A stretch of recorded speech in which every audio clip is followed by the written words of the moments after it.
What up? T-Bob here. And Jake as well. And look at you. You done stumbled upon little OTB Saints, where we bring you all the latest black and gold coverage. Who are the Saints going to draft? Who's going to be their quarterback? What does the salary cap look like? All that information and more. Hope you enjoy it. Like, subscribe. New Orleans Saints, because they're terrible. We mentioned it yesterday. There was a lot of evidence maybe pointing to this team being terrible. And I don't know that. Look, I think is the writer's strike over yet? I believe so, right? I was just hearing about Barbie and a bunch of different stuff being banned in Hollywood for Halloween because of that. I thought the writer's strike was over. Maybe not. Either way, even if they were actively working right now, I think script writers would be hard pressed to write a more disappointing script for this New Orleans Saints offense than what you had to witness last night, given the context of what we were highlighting all week, what everybody was watching, the red zone struggles, the inability to score touchdowns and finish drives. I mean, right off the bat, you allow a 6-minute drive for a touchdown. You then go down offensively, get stalled out in the red zone, miss the field goal. Great play by the defense, forces a turnover, fumble. You go 3 and out. Then you have another great special teams play in which Isaac Edom literally takes his man and freaking throws him into the return. Like just an awesome, badass War Daddy special teams play. And you go another 3 and out on the goal line and settle for a field goal. And this would set the tone for the entire night. It would continue the entire night, only for a little glimmer of hope to later be extinguished in an inspirational story that has taken a sad turn. It's just brutal every which way, and you lose at home on Thursday in a game where you should have won. And I say should have because you should have taken better advantage of those opening turnovers. Just a brutally bad game last night for the Saints. Yeah, and they tried to give it to you a couple of different times. And, credit to the Saints defense and the Saints special teams for going out there and finding a way, getting the ball back. But offensively, like another empty stat game. Derek Carr throws for over 300 yards, but if you watch that game, you know exactly what it was. And on third down in the red zone, yet again, it is not just bad, it's like historically bad. Yeah. It's one of the worst situations that I've seen on an NFL field. Like the drive, they come out in the second half, and they're like, it's the third quarter, it's right before the fourth, but you could tell there's a sense of urgency because you're down 2 scores, and it was like a 2-minute pace. And I was like, oh, man, okay, this is going really, really well. Like, that's as clean as I've seen it look. But, like, even, like, they got in the red zone, then it becomes kind of troublesome again for them to score. Like, even when they score, it's like it's hard. It takes 4 plays from the one to be able to get in. It's just time and time again, this team continues to be the same team, which is really, really bad once you get into the red zone or goal line situations. Well, check this out, Jake. If you go for it on fourth down every time, you only have to get 3 yards of play. Okay, so checkdowns are back in, baby. Let's go, dude.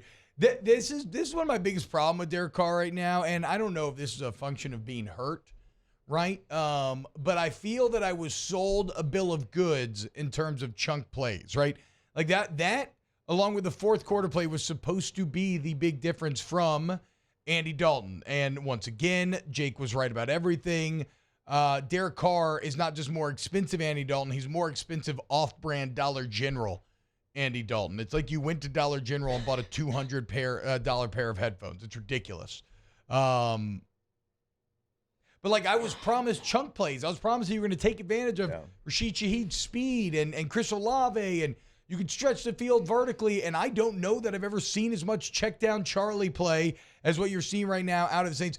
All the timing looks off. Yeah. It's late. Body language. When it is open. Poor. Chris Olave and Derek Carr look like they hate each other. Yeah. Olave's got, they got to figure that out immediately. And like I said, everything's late on his reads, and then he's just consistently panicking. And granted, this is partially a function of a bad offensive line, but he's consistently panicking and just immediately going to Alvin Kamara. And nobody's seen Triple R in here still, right? The Indian action movie. I've seen Red River Rivalry. No, not that Triple R. Well, in the very opening scene, a guy basically single-handedly takes on like an angry mob of like hundreds, and that's what I felt like Alvin Kamara was having to try to find first downs in the end zone last night.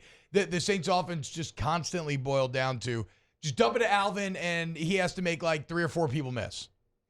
And for all those who think that Alvin Kamara sucks now, again, put him on the Eagles, put him on the Niners, put him on any functional team right now, and Alvin Kamara will go off.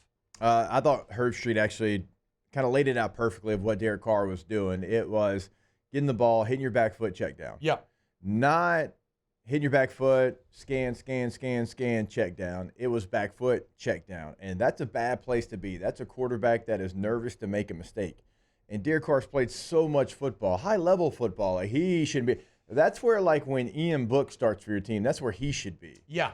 He should be hitting the check down once he hits his back foot, not Derek Carr. Like, you got to go through your progressions. Zach Wilson stuff. And even when he had time, like, he didn't do that. It was back foot, where's AK, let me check it down. Like, it was almost automatic. That's what he was doing for a portion of that game. And just, again, the body language is troublesome for me. Like, it's not just with Chris Olave when he didn't continue to run. Like, I get that one. It's still with Carmichael on the sideline. Mm-hmm. It's with every play when they cut to Derek Carr, there's a hand going up. There's a what are you doing? Like, this team is not even remotely close to being on the same page. And that's why they brought Derek Carr in as well. Like, that was another reason they brought him in and didn't go young, was because of that. They, had a relationship with some of the players already on the team. They thought he could come in and step in and be this ultimate leader. And I'm not saying he's not, because I think his teammates do like him, but the body language right now is poor. Again, I don't know if it looks like Chris Olave likes him, and they seem on the wrong page. Like, they're just constantly, he's off, Olave's dropping it. Balls that he should catch, even. It's not, it's not a one-way street there. Again,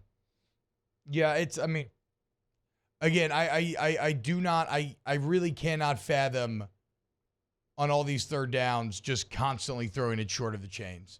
Just not even making an attempt to really try and convert. In fact, here's a little not-so-fun fact that Jake, after midnight, sent to the group. Late night, bro.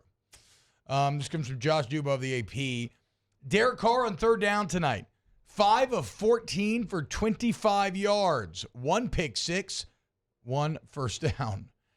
He was the third player since 1991 to throw 14 or more passes on third down in a game and generate only 1 first down. The others were Coy Detmer in 1998. Oh, shout out Coy Detmer. And Scott Mitchell in 1997. Oh, man. Yeah, don't you never want to be compared to anything that has Scott Mitchell's name on it in the NFL? Scott Mitchell was the guy that got paid when he filled in for Marino for a couple of games, went to Detroit, and was bad. Look, I don't know that you want to be compared to Coy Detmer either. No. Ty Detmer in college, tight, but. Ed Werder points out that Derek Carr's 15th career pick six is the second most in the NFL since 2014. Matthew Stafford has 16, which that's a little misleading because that means you have to have been playing since 14. There's not many quarterbacks that have, but still. And then here's a crazy stat that both shows the incredible ineffectiveness of the Saints once they get close, but also how bad Matt Canada is. The Saints ran 22 red zone plays last night. Yeah. The Steelers have run 21 all year long.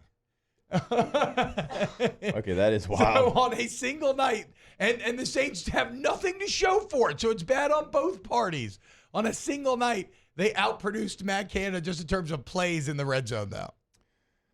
Oof, that's bad for Matt Canada. But again, I don't understand, and this is not just from Saints Derek Carr. I mean, this is in the totality of his career, the red zone issues. I mean, they've been talked about for a long, and I watched them play out for a long time, being in the AFC West. I don't know what happens. I don't know if it's a skill set thing. Look, I can't sit here and say it's all play calling because it's been in multiple spots with multiple coaches. Like last night to end the game, did Foster drop a pass in the end zone? Absolutely. Does he have to catch that every time? Yes. Does he catch it 99 out of 100? He probably does. But the next play, it's one snap and clear.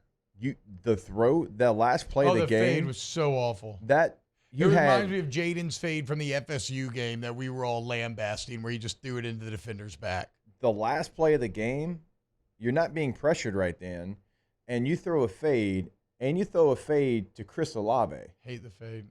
After that catch that Mike Thomas had, that's the only person I'll throw a fade to.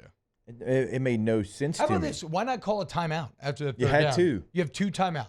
Can't take him home with you. Last play of the game. You're not going to use him. Yeah, exactly. You're not going to use him for anything from a game flow function standpoint. It's fourth down. Why not call a timeout and get your mind right? And that's what that is. Like, that's a DA thing. The throw's a Carr thing. It's just kind of disastrous all the way around. You've got multiple people that would be better in that jump ball situation, but look, forget that. The throw was awful. The decision to do it as quickly as he did was all of it was bad. Like, run your offense. You just had a wide open tight end in the end zone. Why not run a play, like an actual play? The fade's awful. I don't care. I don't care. Unless you have Megatron or Randy Moss or somebody like that out there that's generational at going and high pointing the football, why are we in the year of our Lord 2023 still throwing a fade? Not on fourth down. You know, and not on one that doesn't get 5 feet off the ground. Yeah. I mean, the throw was awful. But again, even the decision, like, I'll take, first, second, like you said, Mike Thomas had that just unreal catch where he somehow has the body control to dive and get his knee inbounds in the end zone. Just an incredible, awesome, as good of a catch as you'll see in the NFL. Why not trust him to go high point it and go? I mean, that requires throwing it high. But the point is, like, first, second down, whatever. You want to do that? I'm down for that. Not on fourth. It's such an eggs in all, like, in all your eggs in a basket move. It's just bad strategy. It's just bad. There's nothing that can happen in that outcome outside of the perfect throw, the perfect timing, the perfect catch. Yeah. You got to have 3 perfects in there. Or, hear me out, we can run a play with 4 guys, possibly 5 if the back gets out in a route. One of them can come open, or who knows, maybe Derek Carr has the ability to extend the play, find a way to get himself in the end zone. That's 5 options compared to one bad one. Just check it down and let Alvin Kamara try to get in the end zone. You did it the rest of the night, but once you get to the goal line with the game on line, Kamara doesn't even get a touch, despite the fact that you have multiple timeouts.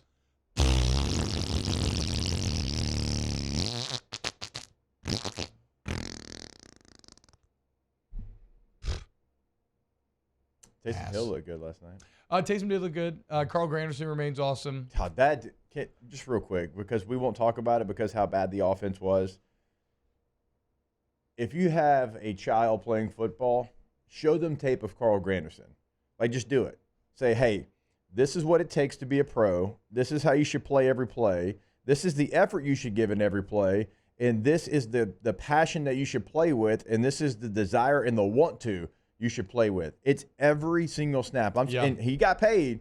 So, right, he ain't going out there chasing anymore. He got paid. That's just who he is. I sit there, and when I watch the Saints defense, I just watch 96. Yeah. That's all I do, because every single play, he's giving you every ounce of what he has available. Wow, just amazing black and gold takes right there, Jake. I don't think I've ever heard any takes that are better than the 2 guys that just gave you that take. And you can keep getting them by going ahead and liking, subscribing, ringing the bell to get notifications when we post. Have a great day. We'll see you on the next OTB Saints.